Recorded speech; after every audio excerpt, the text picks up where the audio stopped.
Ini ada pertanyaan dari Pak Syafulo. Wah, ini sebentar. Ada Pak? Ternyata Coach Edward ganteng kayak Pak Tung. Ayo. Very good nih. Ya, Ya, oke. pertanyaannya Pak Tung ingin tanya, ada atau tidak rumus atau ketentuan berapa persen alokasi untuk gaji karyawan? Misal, jika omset toko 100 juta, kira-kira berapa persen alokasi untuk gaji karyawan? Itu ya kayak misalnya laundry. Laundry itu karyawan itu biaya gaji itu termasuk paling besar di dalam komposisinya. Jadi bisa 17% itu karena gaji. Jadi misalnya biaya 10 juta, no, 1 juta 700 gaji. 70% sampai 25%. Setiap industri beda masing-masing. Lah, tentu saja kalau Anda mau sukses, Anda harus melakukan satu yang namanya penghematan. No. Jadi kalau bagi saya, kayak tadi saya bilang, Pak Diki, saya ini lagi senang berbagi. Ya. Oke, sekarang kalau jadi pembicara berapa, kemudian jadi ngatur musik berapa, kita set ulang. Berdasarkan income-nya. Lah itu lebih aman. Jadi bukan, oh kalau Anda jadi, misalnya di seminar saya, dia bagian musik, oh dapat sekian. Pesertanya cuma 3, wah ya aku ya, ya 3 nggak apa-apa sih, satu orang bayar 3 miliar gitu ya. Tapi kalau 3 masing-masing 100.000, 300.000 untuk 3 hari, 1 hari 100.000, saya bagi gaji Pak Diki 3 juta per hari, apa yang bisa tadi. Jadi yang terbaik itu berdasarkan bagi hasil. Jadi kalau bagi hasil itu semakin hasilnya semakin banyak, nggak masalah. Ada yang nanya, terus boleh sampai berapa persen? Kayak tadi saya briefing kepada Pak Diki. Kalau itu jasa Pak Diki, dia berhasil menjualkan. Dan dia biaya iklan dia sendiri, biaya ini dia sendiri, semuanya dia sendiri. Itu Pak Diki, sampai 50%. Lupa, gede banget itu. Iya, sampai 50%. Caranya bagaimana baginya? Gini, kalau dia berani bayar di depan, berarti dia take risk. Jangan nanti kalau laku aku dapat 50%. Oh ya enggak, nanti dia enggak laku, terus kurang semangat. Berani tak kasih 50% dengan catatan kamu ambil di depan. Misalnya kalau saya jualan seminar gitu ya, mau jualin saya. Oke deh, kamu tak bagi 5%, marketing kamu, semua kamu, saya gini. Lu sama Bian saya bagi berapa persen? 70%. Lebih gila lagi tapi. Oh, lebih gila. Gitu enggak diiklankan lagi ayo. Kurang banyak iklan 7 juta ya. Iklan 200 juta kayak gitu ya, labanya gulung lagi. Semangat, gulung. Ayo gulung. Siapa itu yang nanti yang bisa produksi udah 200 juta kenapa iklan? Nah, iya tapi menghasilkan berapa kan gitu. Nah, jadi intinya itu adalah kalau bisa gaji karyawan tuh kalau saya pribadi tidak begitu besar, tetapi dapat komisi jadi income-nya unlimited ikut produktivitas terkait dengan penghasilan. Kalau dia mau ambil risiko, ya tadi, Vian sudah masanya kita buka perusahaan bareng apa ya, yang ini sudah jalan toh tanpa Vian misalnya begitu. Oke, kita pikirkan perusahaan apa ya. Jadi Vian sudah punya ternak duit bareng dengan saya ini di Laruno misalnya gitu. Terus kemudian oke, kita mau di perusahaan apa lagi? Pak, perusahaan ini kita pikirkan. Ya wis, ayo. Nah, itu tuh kita rela berbagi. Bahkan sekarang sudah jadi partner, bukan karyawan anymore. Kalau sekarang karyawan tapi dapat bagi hasil, lumayan. Nanti itu lumayan. Berdiri sendiri, angel ya. Ada yang gini, ada yang bimbing, ada yang begini, ada yang networknya, ada nama besarnya, ada ya, penggemarnya, tentu saja kan jauh lebih mudah. Nah terus saya tanya, Pak Ki tadi nanya, kalau 50% bagi hasil itu gimana komposisinya? Ini kan jasa, saya kan jasa 100%. Kok jasa 100%? Kayak tadi Pak Steve, anak perusahaan saya yang di TDW Resource untuk yang in-house. Kalau in-house, berapapun diundang itu kan 100% hak saya. Jadi cost-nya maaf aja. Cost-nya air putih glek-glek wis keluar sama ilmu pengetahuannya. Jos toh. Nah, kalau marketingnya dia hanya marketingkan saja, Pak. Mengenalkan orang 10%. Oke, dapat 10%. Oke. Kalau dia jadi trainernya, Pak, mau jadi pembicara, tambah 20-30%. Oke, Pak. Itu kan pakai marketing dan kalau dia jadi trainer doang 20%. Kita marketing.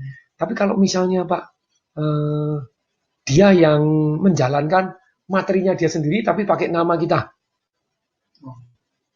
Nah, itu bisa sampai 70% dia.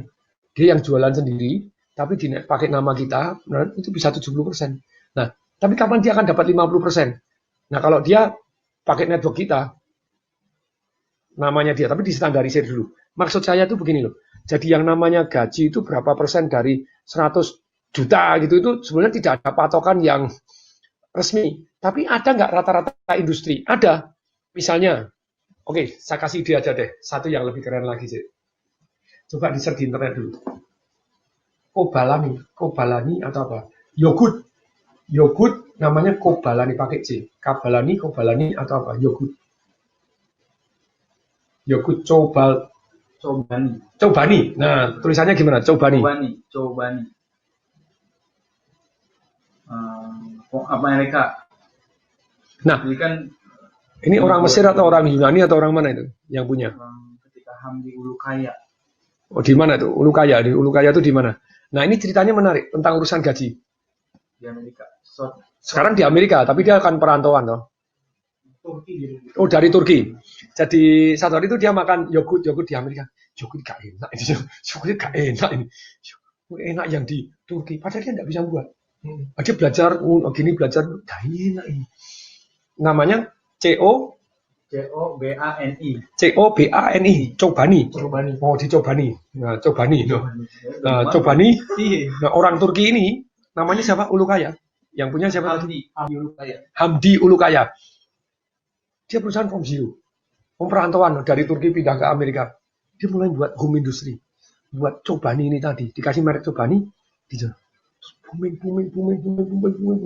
Dia punya prinsip bagaimana ngelola karyawan toh. Sama. Dia tidak pernah senang gaji besar. Tapi kaitkan dengan penghasilan.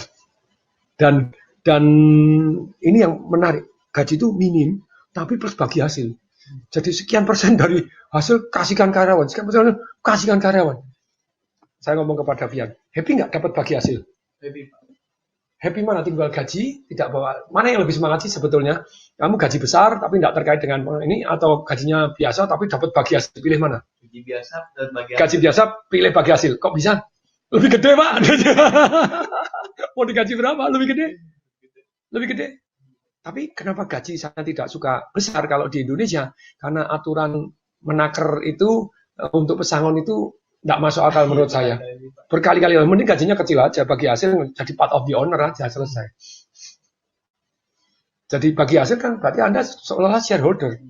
Gaji ini ya untuk basa-basi lah, untuk bertahan hidup, tapi yang siapa gudak dapat banyak. Nah.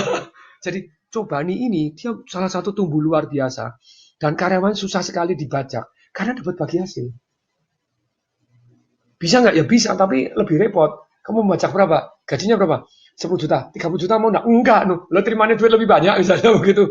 Jadi, enggak. Jadi, ini Mubarak sama ini, wah, dua-duanya Pak, gaji dan bagi hasil. Wah, ini, saya bagi hasil 100% sama di BCA, mau saya berkali-kali ngajukan, Pak, saya enggak usah gajian, bagi hasil aja. Cabang mana tak kelola. Tapi tidak pernah diperkenankan gitu ya. Jadi itu sudah mulai nangkap prinsipnya kalau gaji itu berapa persen tidak ada patokannya. Bagi hasil Pak. Wah, ada yang Pak Zaki bagi hasil jos, apalagi ya kan Pak Herlambang hari ini kan tidak mau gajian sama saya sudah. Dia berapa kali zaman dulu Pak saya tidak usah gajian bagi hasil aja. No ya. Saya bilang enggak, no, gini, kamu masih mempekerjakan saya kok, no, enggak bisa, berarti kamu, kalau kamu sudah mandiri, sekarang jangan mulai mandiri, di laundry mulai mandiri, nah itu sudah Desember tahun lalu, udah bilang, Pak, enggak usah gajian, ya wis, oke, deal, ya, karena memang dia dapatnya jauh lebih besar dari gajinya, gitu, jadi sungkan, enggak enak hati, dapat pasif lebih banyak, oke, terjawab ya.